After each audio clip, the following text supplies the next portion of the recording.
नमस्कार दोस्तों, कैसे हैं आप लोग। मेरे ख्याल से बहुत अच्छे होंगे। पढ़ाई, परिवार और सेहत का ध्यान तो हमेशा की तरह से रखे रहे होंगे। आज बात करने वाले हैं हम गगनयान मिशन के बारे में, जो आपके GS3 और GS2 से रिलेटेड क्वेश्चन आपके एग्जाम में प्रीलिम्स और मेंस में बना सकते हैं। तो आपका यूपीएससी सिलेबस में टॉपिक होगा सूचना प्रौद्योगिकी, अंतरिक्ष, computer, robotics, nano technology, biotechnology और बौद्धिक संपदा अधिकारों से संबंधित विषयों के संबंध में जागरूकता। ये आपके प्रीलिम्स और मेंस में क्वेश्चन बन सकते हैं। मेन टॉपिक होगा गगनयान मिशन। तो चलिए बात करते हैं हम आज के इस टॉपिक के बारे में।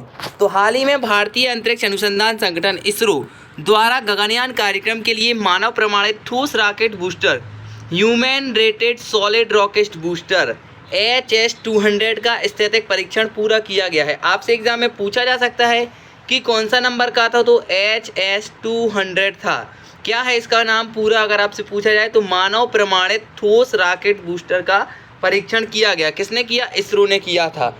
या फिर ये भी पूछा जा सकता है कि HS-200 के बारे में क्या है या फिर क्या है वो। तो आपको याद रखना है, यह एक मानव प्रमाणित ठोस रॉकेट बूस्टर है जिसका परीक्षण इसरो द्वारा भी हाल ही में किया गया है।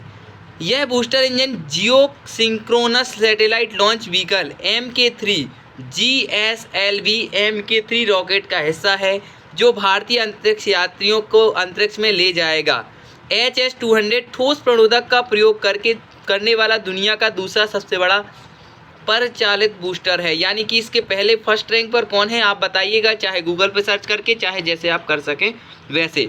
गगनयान मिशन के बारे में आप लोगों को मालूम होगा कि गगनयान कार्यक्रम की औपचारिक घोषणा प्रधानमंत्री नरेंद्र मोदी ने 15 अगस्त 2018 को अपने स्वतंत्रता दिवस के संबोधन में किया था। पहले इसरो का लक्ष्य भारत की स्वतंत्रता की 75वीं वर्षगांठ से पहले 15 अगस्त 2022 तक अपने पहले मानव सहित, यानी कि मानव भी उसमें जाएगा, अंतरिक्ष मिशन गगनयान को लॉन्च करना था। अब यह मिशन 2023 में लॉन्च होने की संभावना है, लेकिन इसकी घोषणा 2018 में की गई थी और इसको अंतिम रूप 2023 में मिलने की संभावना बताई जा रही है।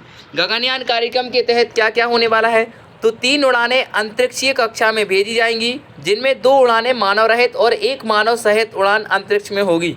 ऑर्बिटल मॉड्यूल में 1 महिला सहित 3 भारतीय अंतरिक्ष यात्री होंगे।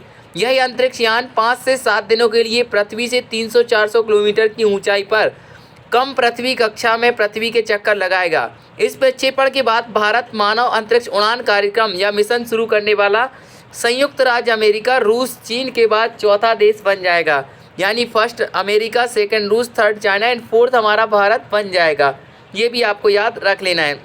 इसमें 3 उड़ानें होंगी, जिसमें 2 मानव रहित और 1 मानव सहित होने वाली है। उद्देश्य क्या था, तो गगनयान कार्यक्रम का उद्देश्य भारतीय प्रक्षेपण यान पर मानव को पृथ्वी की निचली कक्षा में भेजने और उन्हें सुरक्षित रूप से पृथ्वी पर वापस लाने की क्षमता प्रदर्शित करना है कि भाई हम भी किसी से कम नहीं है, हम भी अंतरिक्ष में लोगों को भेज सकते हैं और वापस पृथ्वी पर जिंदा ला सकते हैं। तैयारी और प्रक्षेपण की बात करें तो गगनयान कार्यक्रम एक भाग के रूप में 4 भारतीय अंतरिक्ष यात्री उम्मीदवार पहले से ही रूस में सामान्य अंतरिक्ष उड़ान प्रशिक्षण प्राप्त कर चुके हैं। इस मिशन के लिए इसरो के heavy lift launcher GSLV Mark 3 को चिन्हित किया गया है। आपसे पूछा जाए कि भाई कौन सा इसमें लॉन्चर लगाया जाएगा, तो GSLV Mark 3 इसमें लॉन्च लगाने की बात करी गई है। इसमें कितने लोग जाने वाले हैं? 3 जाने वाले हैं, 1 महिला सहित 2 नागरिक। अब यहाँ तक तो आपने क्लियर हो गया होगा GSLV क्या है, HS-200 क्या है, और जो एक मानव प्रक्षेपण के संबंध में जो ठोस प्रणोदक का जो अभी परीक्षण किया गया है वो क्या है, किस संबंध में है, गगनयान क्या है, कब घोषणा की गई है, सारी जानकारी आपको हो गई होंगी। तो इनको आप एक शॉर्ट टर्म में, अगर आपको अच्छा लगे, क्योंकि अगर आप पढ़ते होंगे, आपने क्लास को समझा है, तो शॉर्ट टर्म में आप सब कुछ कमेंट में लिख दीजिएगा। कब गगनयान लॉन्च हुआ, HS-200 क्या है, सब कुछ, ठीक ना। गगनयान के बारे में उद्देश्य, GSLV के बारे में उद्देश्य, गगनयान मिशन भारत के लिए क्यों महत्वपूर्ण है, चर्चा कीजिए। जो भी विद्यार्थी सबसे अच्छा कमेंट करेगा उसका नेक्स्ट क्लास में हम कमेंट जो है पिन भी करेंगे, साथ ही साथ हम उसका कमेंट हमारी क्लास में भी शो करेंगे कि इस बच्चे ने सबसे अच्छा कमेंट लिखा था। पूरा लिखना है आपको अच्छे से, ठीक ना। चलिए, तो आई होप कि आपको ये लेक्चर अच्छा लगा होगा। मैं मुकुल परिहार, 2 time UPSC CDS return qualifying teacher. तो मिलते हैं फिर हम आपको नेक्स्ट क्लास में, तब तक के लिए नमस्कार। और हम आपको बता दें, जल्दी हमारे चैनल का नाम शायद बदलने वाला है, लेकिन मालूम नहीं है क्या होने वाला है, लेकिन होगा बहुत अच्छा। चलिए, बहुत बहुत धन्यवाद, थैंक यू, जय हिंद। वीडियो को लाइक, शेयर, सब्सक्राइब जरूर कीजिए।